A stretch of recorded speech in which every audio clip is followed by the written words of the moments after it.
Yeah, they're all right. Yeah, they're cool. Yeah. But when you first saw them, what was your input? They were cool. They were cool, yeah. Yeah, we'll definitely see how they look when you get out there to the field. It's obviously different when you're taking pictures and kind of just no sunlight, no nothing, kind of just trying to be hidden. So definitely looking forward to seeing them out there on that. All right. Hello, everybody. Welcome to Marty Time TV and the Section 1904 podcast. I'm Darren Smith. It's Marty Caswell. Our friend Eric Gomez is standing by. We invited Eric on today to be a little bit of your tour guide for those of you that are making your way to Mexico City for Padres and Diamondbacks upcoming this weekend. We are recording on Wednesday morning. I'm in full-blown prep mode. I do have SDFC tonight against Houston Dynamo. 3 straight losses on the bounce, looking to break out of that, which we're going to talk about 50 days out of the World Cup. But we do have some breaking news to start. Before I even say hello to Marty and Eric, the Padres just tweeted out, "Welcome to San Diego, Lucas. We have signed right-hander Lucas Giolito to a 1-year contract with a mutual option for the 2027 season." So all that ownership stuff, all that City Connect stuff that we were going to talk about, there you go. Lucas Giolito is signing with the San Diego Padres. Good morning, Marty. How are you? Good morning, Darren. I'm kind of frazzled today. I'm frazzled. I'm jealous. I have FOMO. There's a lot going on in my brain right now, but all I can think is the Padres are not giving us one single second to breathe. I thought today we're talking, Mexico City. We're talking about the ownership stuff, and now Lucas Giolito.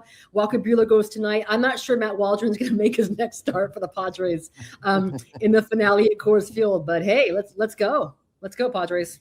Yeah, it's a lot in a short amount of time. I know. Again, I have to take a break from watching all this Chelsea content. I thought our top story today would be that Chelsea sacked their manager, since there's a direct link now between the Padres and Chelsea Football Club. But even that gets pushed to the back burner. Good morning, Eric Gomez. How are you? I'm doing good. I mean, I am all about Jose Feliciano and the new Padres ownership group, but I'm also secretly, as a Man United fan, very happy that that Chelsea sacked their manager. Actually, I should amend that. I am not happy because he was doing a terrible job. That would have been great to see for a couple more months. Yeah, I know. There's so much happening. There is so much happening. Well, Eric, what's your reaction, Lucas Giolito? And, again, I think everybody's sort of scrambling to his baseball reference page. Pitched in 2025 with the Red Sox. I'm there. Was 10-4. I don't know. Is this commentary about Nick Pivetta? Is it commentary about Joe Musgrove? Is it commentary about it? Who knows? This is a good pitcher, and the Padres are better today than they were an hour ago. It's commentary about depth. Ultimately, Nick Pivetta, Joe Musgrove battling injuries, Matt Waldron, as Marty said, being Matt Waldron, no additional comment needed. I think the Padres have done a really good job of just figuring out how to bolster their rotation year in and year out. German Marquez is a great example of that. I really did not expect to see this version of German Marquez playing for the Padres, even though you could attach the, just the reality that he played in Coors Field for most, if not all, of his career prior to this. And then Walker Buehler was kind of a question mark going into the season. He's responded quite well, but you never know with these guys. You never know if they're going to be able to make 30 starts. Yep. So bringing in a former All-Star like Giolito, a guy that I think has been very consistent throughout the course of his career, and also coming back from an injury like he did last season, is a really good sign, especially when you do have a player like Joe Musgrove who is fantastic when he's healthy, but we have no clue what he's going to look like when he comes back, right? So, I think this really takes the edge off the commitment argument as far as the new ownership group is concerned, and just the thought that they're going to continue to pump resources into the team and try to win in the short and in the midterm. So that's great news all around. What are the absolutes that you guys both have when it comes to the Padres starting rotation? Like you feel 100%. You feel this guy is a lock. This is a guy that you can go ahead and ride into the playoffs. Who's that one guy? Do they have that one guy? Randy Vasquez. I mean, what are we talking about? At this point, Field last night, and they won 1-0. And I'm only half tongue in cheek about that. I do believe in Michael King, but currently Michael King leads the National League in walks. So I don't think we've seen the best version of Michael King. I do think he does get better. I do think he has a reputation of getting better as the season goes on. Hopefully, last year notwithstanding, I do think that the his breakout season with the Padres a couple of years back. It was something that built and got better as the season went on. And last year, obviously, the sleep thing and the nerve thing or whatever it was. Yep. So, yeah, I still feel pretty good about King. It's an unknown. It's a question mark about Pivetta. It's a question mark about Joe Musgrove. So, I would say King and Vasquez certainly today. We talked about it on Fire Territory yesterday, Marty. I don't know Walker Buehler pitching in Colorado. Does he find himself? Does he get into a groove? Marquez, yes, kind of okay, not bad for the back of the rotation.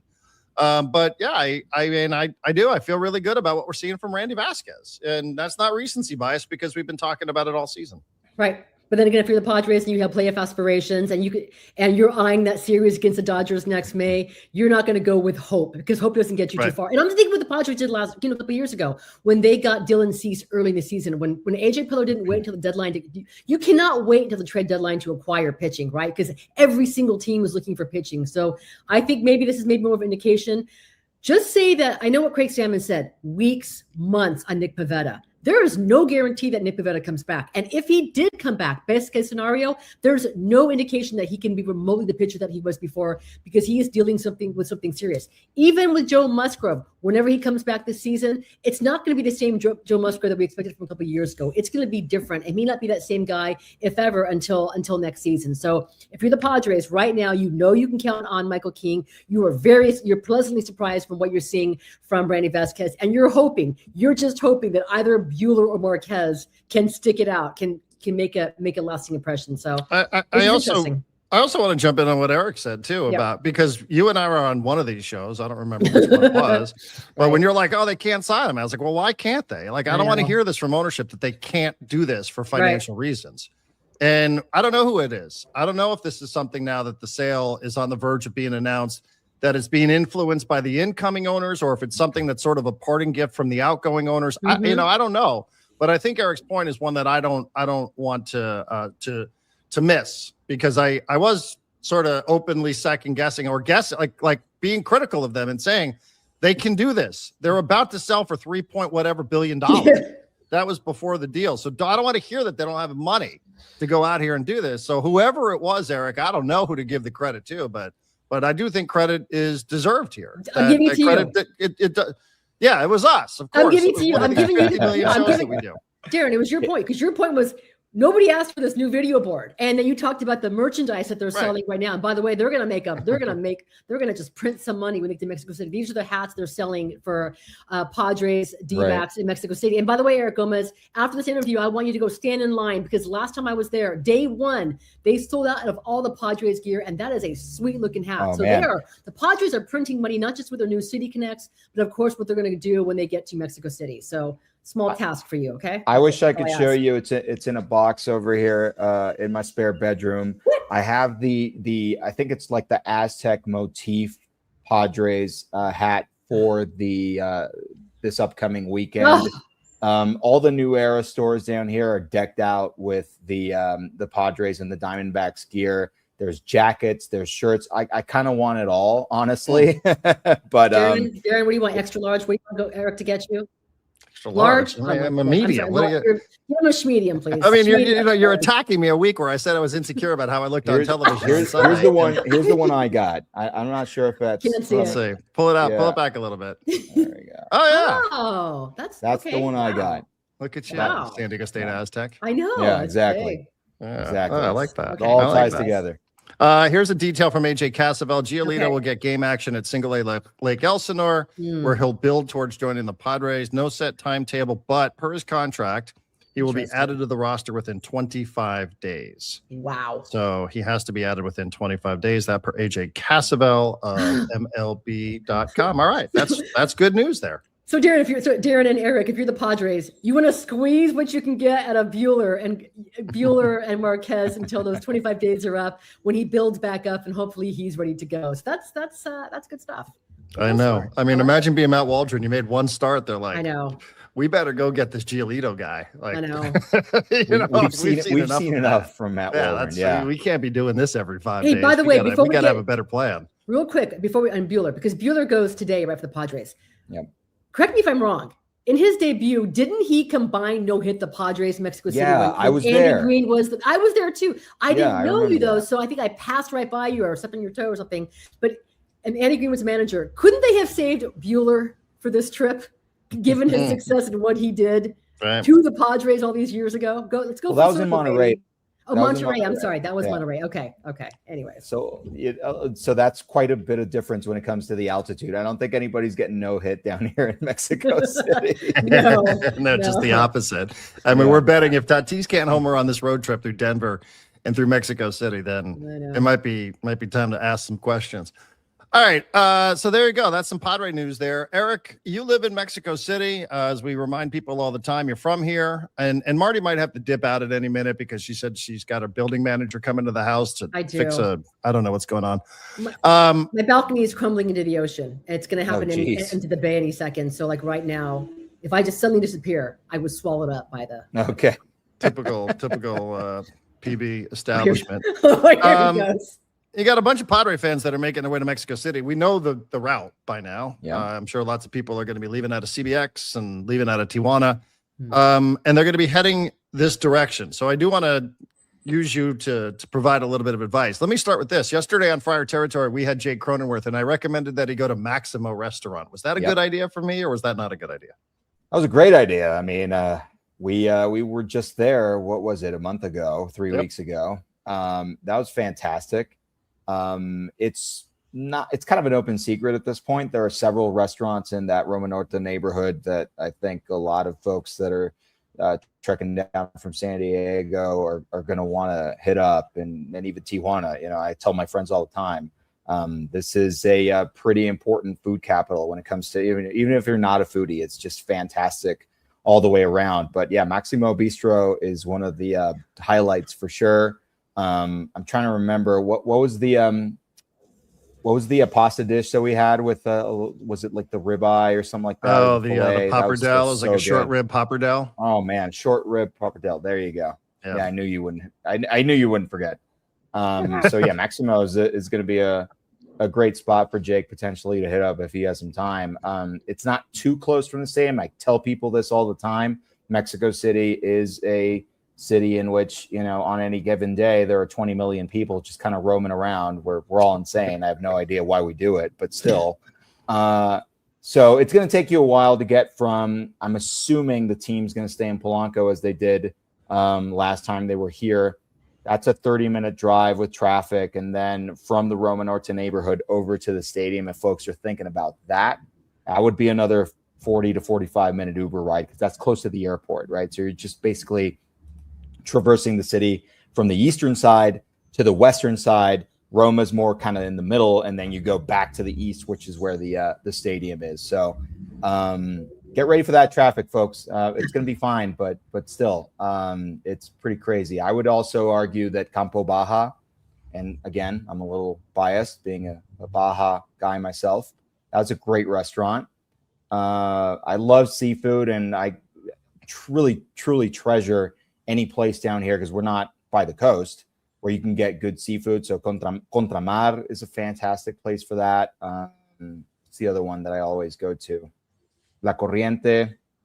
Yeah, those two places are really good. And I just want to know what people are thinking about when they want to get their tacos, right? Because, San Diego, TJ, great carne asada tacos. I would argue that you come down to Mexico City and you try everything else. Do not, and I repeat, do not ask people in Mexico City for a carne asada taco. It will not be even a tenth as good as you will get in San Diego or TJ. Really? What? Yeah, I know. It's never Not crossed good. my mind to eat tacos in Mexico City. I'm like, what do There you? you I go. live. I know where I live. I mean, it cannot possibly be better than this. Get the al pastor. Get shrimp tacos. Get seafood. Those are surprisingly very good compared I feel to. ashamed of myself now. Well, no, I didn't get carne asada last time. I got something different. I Get tried suadero. I tried everything no, else. this is the wrong one. I tried cactus last time. This is a hat. Oh, the nopal taco. Yeah. Those are really good. I mean, I'll have them with some protein, but yeah, those are really good too. Although there is one taqueria or taco stand that did pick up some Michelin recognition, right? Isn't there one place that's not sort of the foodie place, but it was like a random, I shouldn't say random because I don't know enough about it, but there was like a place that is known only for tacos that did get Michelin's attention, didn't it? Yeah, absolutely. And then they also built out this kind of taco route that's in the Michelin Guide. So only one place won the Michelin star. That's El Califa de Leon, and that's a little bit north of the Roma Norte neighborhood, which is where most folks are going to be staying, I assume. Again, northeast of Polanco. That's I tried it. I mean, it's really hard to impress Mexican people with tacos, even if they are Michelin starred. So they're really good. I'm not going to say they're not.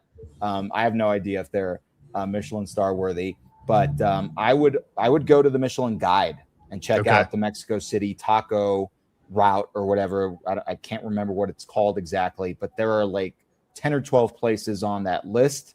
I live right in front of a place called Los Parados, which is on that guide. Probably shouldn't eat there as much as I do, but they're really good. El Vilcito is another one that's down here in the Narvarte neighborhood.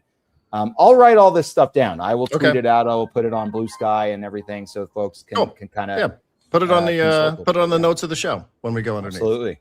Okay, I have to bounce out, you guys, in a quick second. So, and by the way, you should just tweet out all your recommendations and just do like a live feed, right, when you walk around on the Twitter. But I know that the D-backs are the home team, right, for this series. But where's the buzz? Who gets the buzz? Where's all the attention? Is it the Padres? This is the Padres home game. What is it? Padres were smart to do that. The Padres were smart to kind of allow Arizona or lobby MLB to be the road team because they will get all the support here.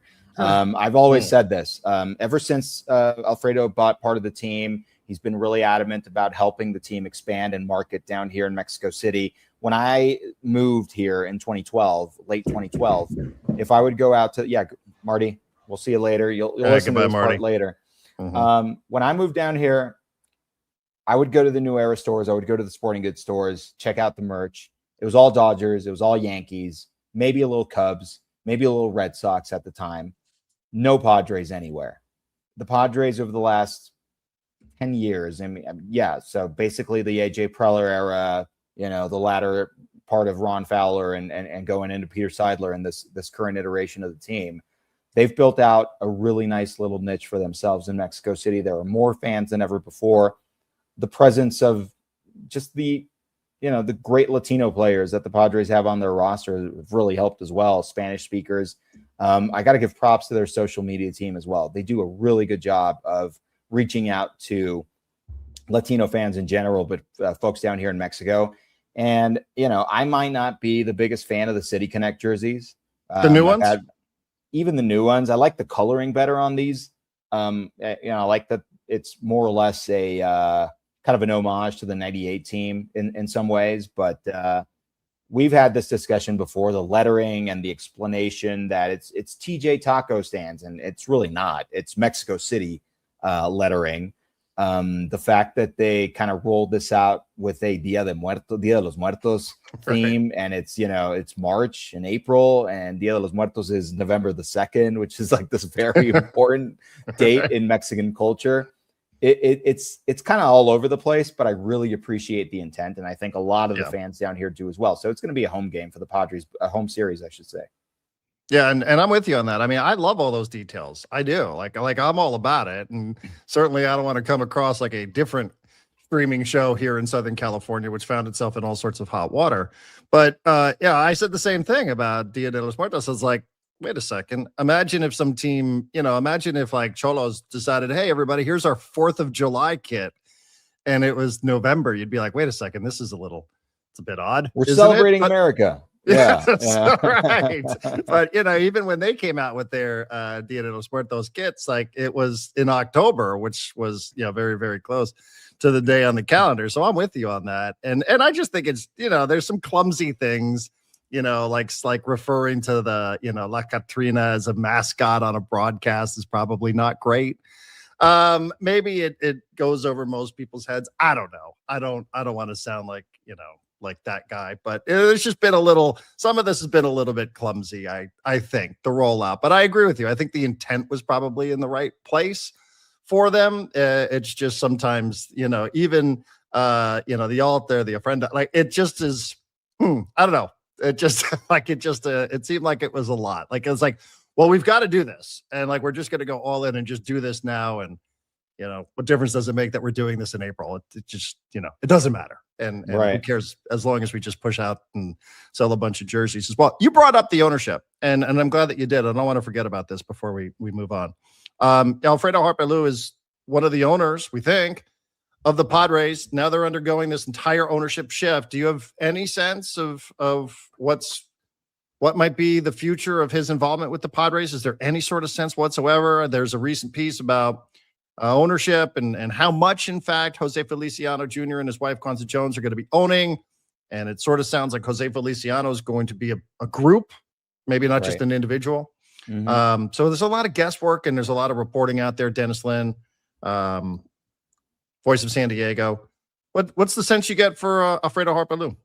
So from my understanding, Alfredo was or is close to 10% minority owner.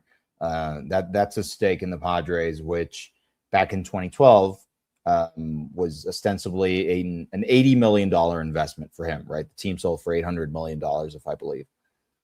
There was chatter amongst his family. He's looking to divest some things. He's in his 80s now.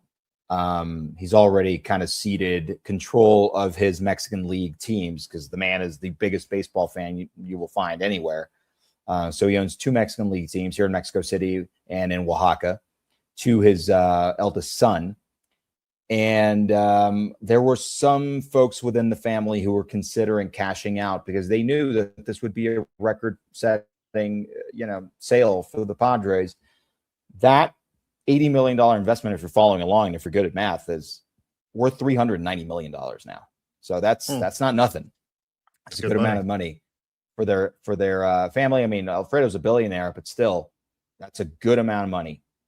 I think he had a change of heart, which is what I was told over the last few months about divesting in the Padres. He wanted to remain as a minority owner. I think he's been very happy with the way that the team has bought into some of his suggestions. As I was saying earlier, the fact that he's been a major part of not just bringing the Padres back to Mexico after we had this gap of 22 years or 20 years. I think the last game the Padres played in Monterrey in the 90s was 99 opening day, I think. And then they went back in 2018. So there was nearly a 20-year gap.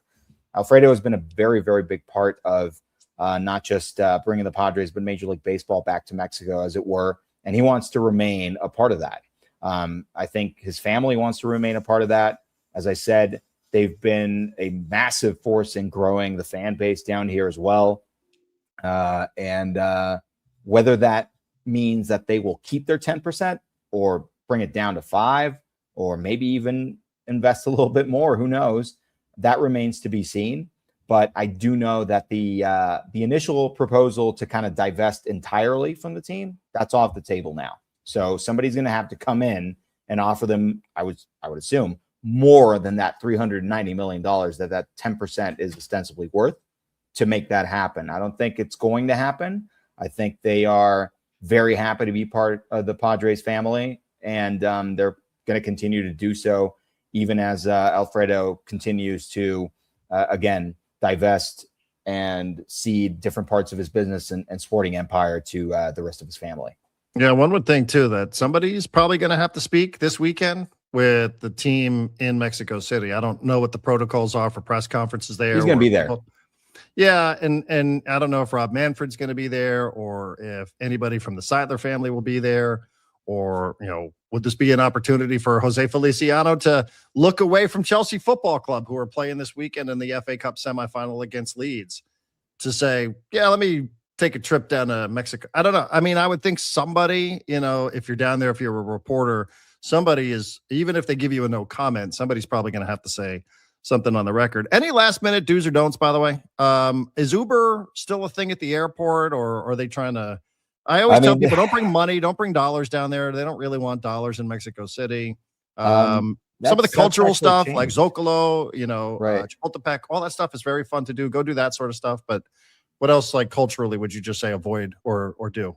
I mean, normally I wouldn't say this, but given the events of this week, I would say stay in the city. We had really nasty thing happen at Teotihuacan, which is the pyramids that are 1 hour outside of the city. I don't need to repeat what happened. Google it if you have to. But ultimately, I would just say that for the time being, stay in the city. The city is fantastic. I would always say go to Bosque de Chapultepec, which is the massive city park that is right off of Polanco. So if folks are going to be staying in that neighborhood, I know that it is extremely popular amongst American tourists to go out there.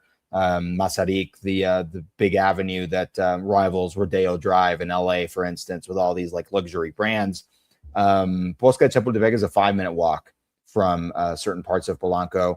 It's bigger than Central Park, for reference. So it is just absolutely beautiful. There is a museum at the very top of the hill overlooking the Bosque de Chapultepec, which is the Castillo or the castle of Chapultepec. That used to be the Mexican presidential palace. So if you like history, you like culture, you want to reminisce about the time that the U.S. invaded Mexico back in 1848, go ahead and do that. They've got a big section. There are tons of museums in Mexico City that I think are well worth a look. The Anthropology and History Museum, which is, again, very, very close to Bosque de Chapultepec, is fantastic. The Frida Kahlo Museum in Coyoacán, which is down south. Those are all must-dos in Mexico City. Eat as much as you can. Mm-hmm. Bringing cash is not a no-no anymore. A lot of restaurants are taking dollars. Oh, really? But, I would say if you're going to take CBX, just, do the money exchange thing down there, get your hands on some pesos, and that'll help you when you get down to the smaller sort of taco stands and, street food stuff. So you can, just pay more easily than you would, because not everybody is hooked up to the the debit card, credit card grid. And essentially, margaritas and beers, man, have fun and just be kind and be respectful. I think everybody down here in Mexico City are more used to the fact that when I moved down here, it was more Europeans than it was Americans and Canadians. Now that's completely flipped after the New York Times article on when we had COVID down here. A lot of folks would come down to Mexico City and basically do the digital nomad thing. That has completely changed the face of the city. And a lot of folks are really happy to talk to and just show Americans around. But, clearly goes both ways. And don't be shocked if some folks are not too thrilled to see that in certain neighborhoods. So if you're going to be around Roma, Condesa, Polanco, Coyoacán, those are always going to be the great spots. And then Zocalo, as you said, which is the big city center, that's the presidential palace. And that's the place where 700 years ago, the city of Tenochtitlan, now Mexico City, was founded by the Aztec people. So it's kind of crazy. I always say this, it's kind of crazy to live in a city that's literally 8 centuries old. I mean, it's nuts. Mm-hmm. And remember, Wi-Fi. If you're looking for the password, you're looking for the Wi-Fi password, right? You want to out yourself, if you want to be somebody. And I always feel like a certain sense of disappointment whenever I go to a restaurant and they're like, "Oh, you want a menu in English?" I'm like, We had that happen at Maximo. Darren we was did. adamant about getting the Spanish language menu, which is great. I know. I always get disappointed. But as for the Wi-Fi, there's plenty of Wi-Fi passwords around there as well. Eric, also, we're 50 days away from the start of the World Cup. 50 as of the time of this recording here on Wednesday morning. The U.S. seems to be going in one direction. It's not a good one. Sporting director decides to quit. 30,000 tickets for the first game against Paraguay. It's not going well. Christian Pulisic hasn't scored since 2025. Diego Luna looked great the other night. Yeah. I mean, that's a positive, I suppose. Balogun scoring in every game he plays Yep. in France, so I guess that's a positive. Everything else is garbage. It's just doesn't feel good 50 days out. On the other hand, the Mexican national team announced yesterday that Rafa Marquez is agreeing to become the next manager. So they have a succession plan in place after the World Cup of 2026. These are contrasting directions, are they not? For two host nations, and we're also dealing, by the way, with these $150 train rides in New Jersey, the dynamic pricing. Gianni Infantino, the president of FIFA, is asking Donald Trump to put a moratorium on ice raids during the World Cup. We don't know if Iran's going to be able to play in this World Cup. I mean, we might be back to bombing them in a couple of days or at war with them. It doesn't sound great. How does it sound from where you are? I mean, ultimately, and again, I go back to this very, very unfortunate incident that happened in Teotihuacan. I think we live in an era where everything is magnified. I mean, I did a piece for ESPN in which we literally went back and looked at the last 5 World Cups and all the craziness that went around in those host nations before the World Cup even started. Ultimately, even in Russia and Qatar, which were the last 2 World Cups, and countries that had serious human rights issues and ongoing wars and whatnot, the tournament went off without a hitch. Now, am I saying a 3-country World Cup with Mexico, Canada, US that's going to be easier to manage? Of course not.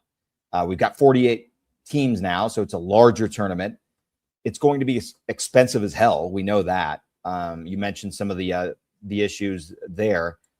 FIFA is doing a terrible job of managing ticket distribution. They try to create this kind of false scarcity.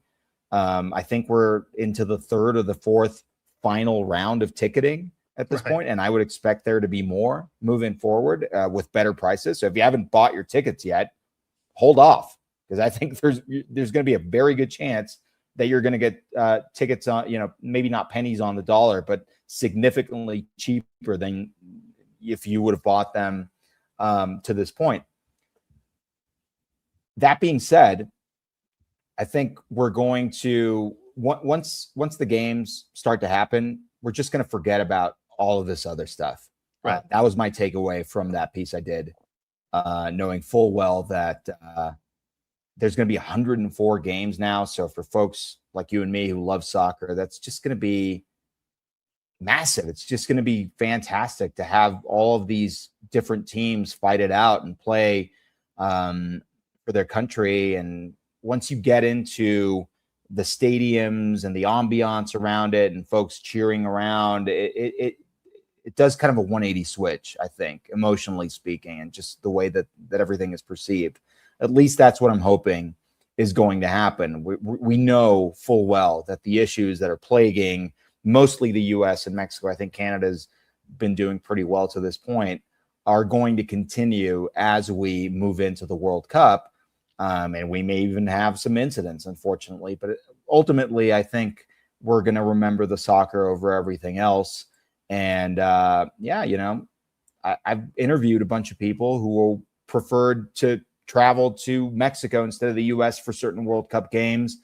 I've talked to other folks down here in Mexico who are traveling up to the U.S. to watch different World Cup games. I think FIFA is kind of the ultimate villain at this point in time, just with the way that they're handling the economic side of this World Cup and trying to basically just get every last dollar that they possibly can from these 3 countries and move on to the next one, because they know that the 2030 World Cup, held mostly in Spain and Portugal, is not going to be as profitable as a World Cup being held in North America.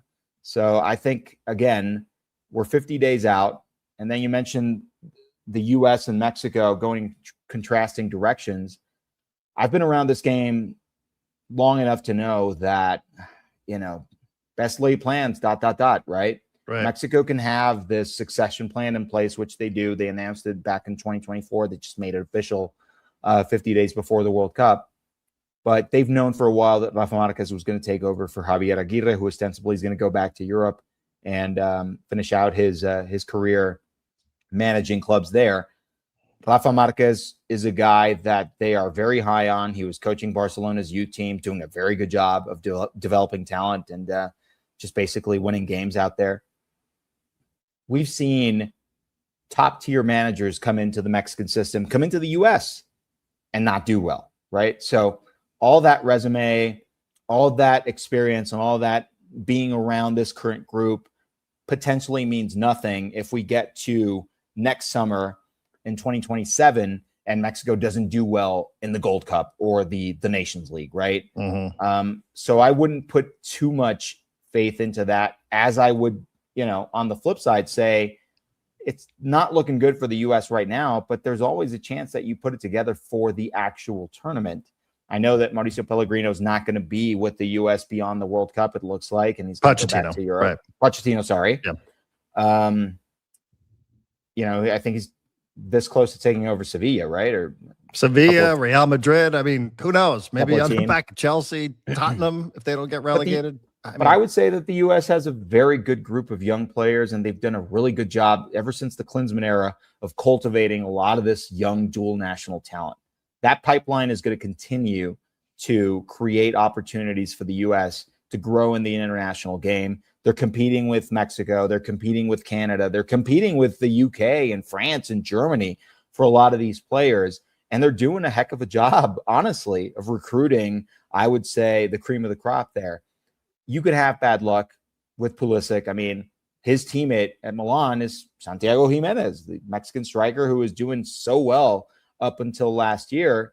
He goes to Italy, gets injured in the middle of a dry spell himself. Mexico, they've had their share of injuries. Julian Araujo is playing out there in Celtic. Rodrigo Huescas, who's playing in Denmark. A lot of these players, Gil Mora, plays for Xolos, is barely back from an injury that shelved him for like 3 months.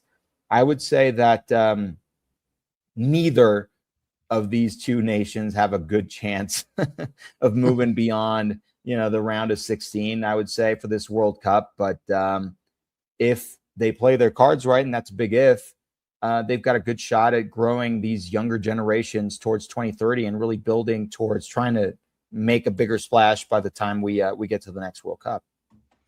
Yeah, like you said, I mean, I agree that once the ball starts rolling, because I remember 50 days out from Qatar, there was report after report after report about, all these stadiums, they're not ready and the infrastructure's not there, and they pulled it all together. So great. I just feel like it's so disorganized, and I agree. I've seen all the other U.S. soccer pundits say, well, who cares what the sporting director, what role does he even play 50 days before the World Cup? It's not a big deal that Matt Crocker left the U.S. Soccer Federation. I understand that.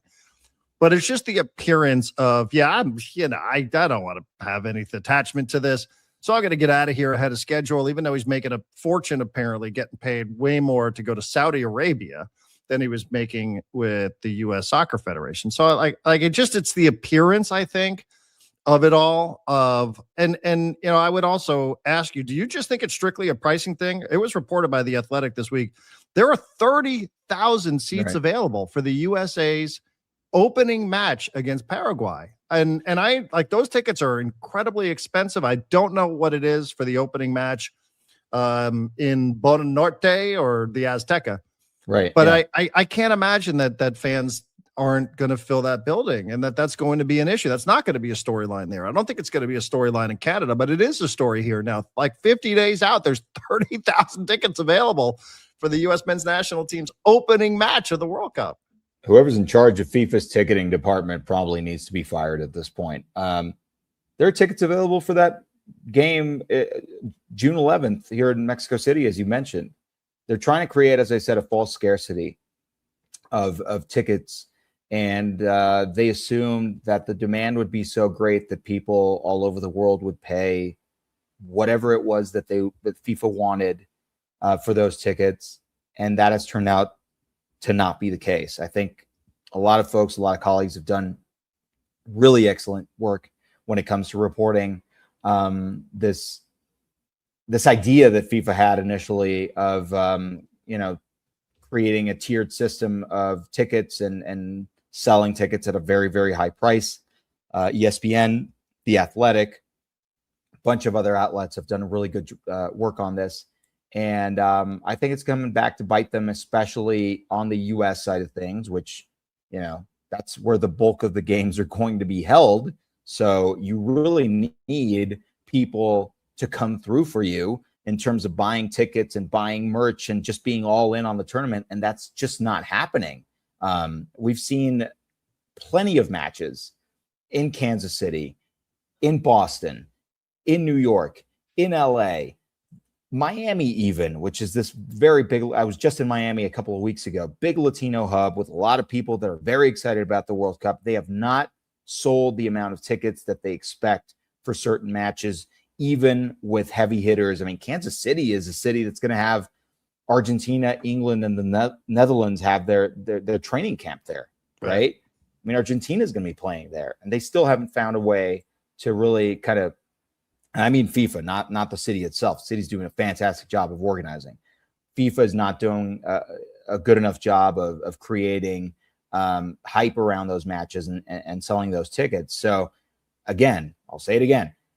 If you want to go to this World Cup and you thought you were priced out, literally just hold on, because as we get closer and closer to the tournament, I think FIFA is going to be increasingly desperate to sell off those tickets and say, we can't have empty seats in the US's, inaugural match. I mean, I don't care if we're playing Paraguay or again, England or Mexico or whatever. It just can't happen. So I don't think it's a commentary on people not being excited about the US and its chances in the World Cup. I just think it's exceedingly greedy to have this happen. I was looking at a video. I don't know if you've seen this, this old Sports Center thing back in '94. Folks being interviewed at the Rose Bowl for the World Cup final in 1994. And people were still buying tickets, up at the box office at that point. And you had, I think the cheapest ticket was like $33. I mean, what are we doing? It's 32 years later. And I think there's like a 5,000% price markup on the inaugural match in Mexico. I think soccer is truly the global sport, and billions of us love it. But at the same time, I think we've gotten to a point where people are just sick and tired of what FIFA's trying to pull on regular fans. And even in North America, even in a couple of first world nations like the US and Canada, it's not going well. Yeah, I mean, would I see the same sort of price gouging on transportation in Mexico, like the $150 train ride? Now, I will say, that's the New Jersey governors, because what FIFA does is they come in and they're like, hey, we're going to come into your city and we're going to bring all these people and they're going to fill up all your hotels and they're going to fill up all your restaurants. And this is going to be a boon to your local economy. And the problem is that everybody who's going to a match in the Meadowlands or MetLife Stadium, that's in New Jersey. And nobody wants to stay in New Jersey because it sucks. So everybody wants to stay in New York. So everybody wants to take the train in, and then everybody wants to get out. And the governor of New Jersey is like, wait a second here. This, what are we doing? We got to put all these extra train rides up, and somebody's got to pay for that. I suppose something similar is happening with Boston and Foxborough, although I'm not sure. But the whole idea of FIFA when they go to these and host these World Cups is the transportation is supposed to be part of the deal. You get yourself there and we will get you from wherever it is that you're staying to the game itself. You don't have to worry about the transportation. Not that it's always going to be free, but it's not going to be on this level. And then you take away a bunch of parking for places like the Meadowlands, again, it compounds the problem. What about there? Is there similar conversations happening? If I fly to, Guadalajara because I want to go watch Spain and Uruguay, am I going to have to pay $150 just to take a bus from the city to the stadium? No, absolutely not. I mean, ultimately, the stadium in Guadalajara is outside of the city proper, right? Yeah, it's a ways out there. It's a ways out there, and I would expect that anybody thinking about taking an Uber as close as they can to the stadium, that's going to be a pretty penny. Just because it's dynamically priced, on the app, people are going to know. But a bus is not going to cost you $150. I am a little bit worried about the way that they've been handling things, specifically in Mexico City, because that stadium is right there, in the heart of the southern part of the city. There are neighborhoods around the Azteca. There's 3 or 4 major avenues that encircle it. And yet they're going to block out, I think, a half a mile from the stadium for cars. So you're not going to be able to get close to the stadium. If you're driving, if you're taking even public transportation, that's going to be a little hard for some people. I mean, there's going to be accessibility issues. I know that FIFA is working with Mexico City and the city government to make sure that folks that maybe can't walk a half a mile to the stadium are going to be taken care of. But you can expect there to be just thousands and thousands of people in the vicinity of that stadium for those games, and it can feel a little bit chaotic. So definitely, if you're coming down here for the World Cup, read up on those transportation options. Make sure that you're covered if you have, again, any sort of accessibility issue to you or to your party. Guadalajara, I think, is a little bit more efficient in that sense, and they're going to have all these buses going back and forth. They're not going to cost $150. And Monterrey is a little bit similar to Guadalajara in the sense that that stadium is not outside of the city, but it is in a kind of a non-touristy zone, right? So they're going to have buses as well. They're going to have different types of transportation, city taxis and whatnot that are specifically designed to avoid folks having to just fork over a lot of money. And it definitely is contrasting with what we're seeing from especially the East Coast, right? I mean, I think I saw $95 for that Boston to Penn Station ticket, which is absolutely insane. Crazy. All right. The Giolito news kind of took away from some of the stuff I wanted to ask you about. So we'll save that for a different day. Let me just end on this. I also am calling SDFC against Houston Dynamo tonight. And SDFC obviously has got to figure out a way to win.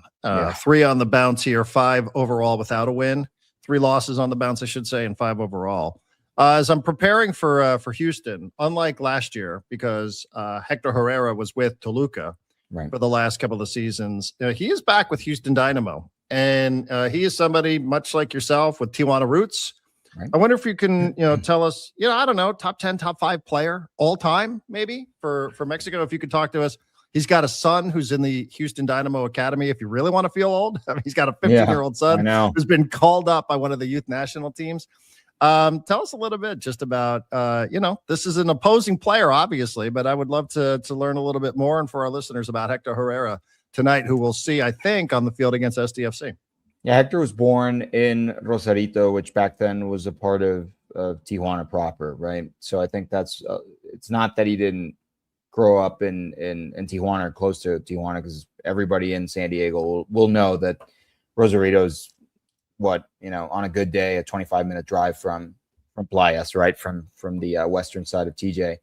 And this is a kid who ultimately, in an era that did not produce a lot of soccer players in the northwest corridor of Mexico, really built out a career for himself as one of Mexico's best midfielders ever, as you pointed out, but also created a pipeline for scouts to really come out to this region and start looking for talent, which ultimately affected, players on the northern side of the border as well.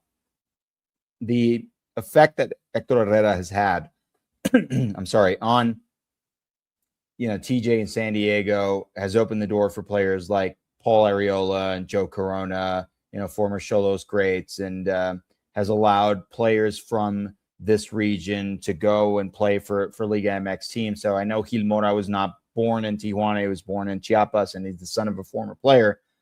But he developed here, right? He developed here, and Xolos is not necessarily a response to the growing interest in soccer in Tijuana, but has also been a very important pipeline that has helped grow the game in this particular region. Now that we've got San Diego FC, I think that has it's only really elevated the level of play and the level of player development in the region that we'll continue to see for the next decades, basically. And I think, I might be overstating a little bit, but a guy like Hector Herrera is crucial to, again, just the development that we've seen soccer and the role that soccer has played, professional soccer at least, in this region over the last 20 years. He's had a fantastic career, started in Mexico, went out to Europe, played for Porto and Atletico Madrid, and just, Champions League after Champions League after Champions League for him. I think his career hit a bit of a snag once the Qatar World Cup rolled around. It wasn't that he was past his prime or anything like that. I think he was kind of odd man out in Mexico's structural lineup, the way that Gerardo Martino back then kind of created a formation that didn't really exploit Hector's best attributes, and that could be clearly seen in that Argentina match where Messi just kind of receives the ball outside of the box and Hector's just standing there, man, and Messi just buries it because he's Messi and essentially kicks Mexico out of the World Cup. He's been great for Houston. This is his second stint in Houston, DP level player. And I think he's a guy that really brings a lot to the table for Major League Soccer, because Mexican players in general have been a mixed bag for MLS. And I think San Diego fans will know this, having Chucky Lozano posting weird Instagram stories. But Hector is again, one of the best that Mexico have ever had. I don't know if he's top 10, definitely not top 5, but he's in the pantheon of Mexican greats just based on the fantastic career that he's had. And he honestly wants to maintain and build a larger commitment to Major League Soccer and American soccer in general. I know that he's kind of snooping around to see what his post-career endeavors are going to be, and he might be a part owner of an MLS team in the future. I think that's what his goal is right now. His son, as you mentioned, is in the academy. If he gets citizenship, I just talked about dual nationals. He might be a guy that we look at in the next 2 or 3 years and say, hey, is he going to play for Mexico or is he going to play for the U.S.? And that's, I think, one of the best things about Major League Soccer as far as its relationship to U.S. soccer, because it creates opportunities for younger players to develop in a professional sense and potentially play for the U.S. even if their parents weren't born here. And it's worked for Mexico too. Obed Vargas, Seattle Sounders, Anchorage, Alaska born. Anchorage, Alaska, man, that's just insane. And he plays for Mexico, playing for Atletico Madrid right now. And Brian Gutierrez, Berwyn, Illinois, Chicago Fire, academy player, homegrown. Now he's with Chivas and potentially in line to start for Mexico at the World Cup, right? So I think San Diego fans can look forward to facing off against the team that, they're not as good, I would say, as they've been historically. They're right there, right beneath San Diego FC with 9 points, I think, in the Western Conference. It's a good opportunity to bounce back. And ultimately, you and I were in the stadium in Toluca when San Diego FC were eliminated from the CONCACAF Champions Cup. And I did have an inkling to say sometimes, not every time, but sometimes teams have a drop-off in form just because it's such a bummer to be kicked out of these international cups. I think we're still seeing a hangover from Mikey Varas' team after the CONCACAF Champions Cup. The good news is this is a very long season. And I don't expect San Diego to be towards the bottom part of that table for much longer. No, and you're right about the hangover, and it also just takes a physical and a mental toll. I mean, there are players that haven't played since that game that you and I were at in Toluca that night because of how physically demanding it was to play in such a short amount of time to play so many games. Ask LAFC what it's like going through Cruz Azul. Even though it seemed like they got through with relative ease, they lost their next 2 matches in MLS afterwards. So this tournament, you want to be in it, the good outweigh the positive, but it definitely takes a toll. Eric, we appreciate you. We took up too much of your time today. I know we said 30 minutes, but thank you for all of it. Always appreciate the insight, and we will encourage everybody at Eric Gomez86 if you're on social media. And if you have some questions there, he will do his best, I'm sure, to be a good guide for you if you're making your way to a fantastic city in this weekend with Major League Baseball. Thank you for doing this. I don't know if Marty's still around or if she's not, or if she wants to say goodbye, but if she might be in the Bay at this point. All right. She said, there she is. There she is. All right. All right. Marty, any final words here before we wrap it up? Small, extra small, please. There you go. Yes, Marty wants to hear. I mean, Eric's like, yeah, okay. You're Extra Marty's small. personal shopper this weekend. Hey, real quick, just really quick, you guys. Did you guys discuss the terms of Giolito's deal? Base of I just $3 saw that it million? was $3 million and it was prorated and some Base other of stuff, $3 million prorated. This dude walked away. He opted out of an $18 million deal, an option. Yeah. Wow. Padres got a bargain. I mean, AJ's a madman for sure. he could turn out to be a train wreck disaster, and I doubt he will. But he could have a wreck of a season, and it's a drop in the bucket. Go sell some more jerseys, Padres. All right. I think AJ might have paid for that himself. Like we were talking about whether it was Feliciano or Seidler, he might have done that out of pocket.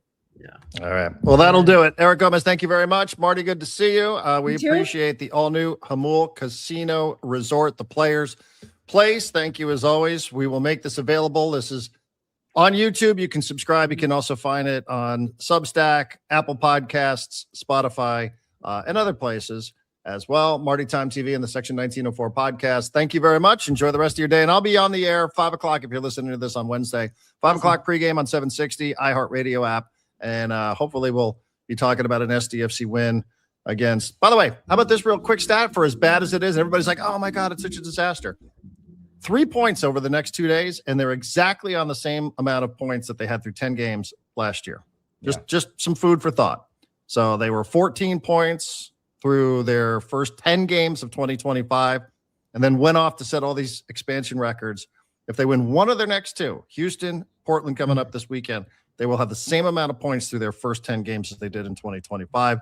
I will leave you with that. Goodbye, everybody, and thank you very much for watching and for listening. Peace out. First off, stand up.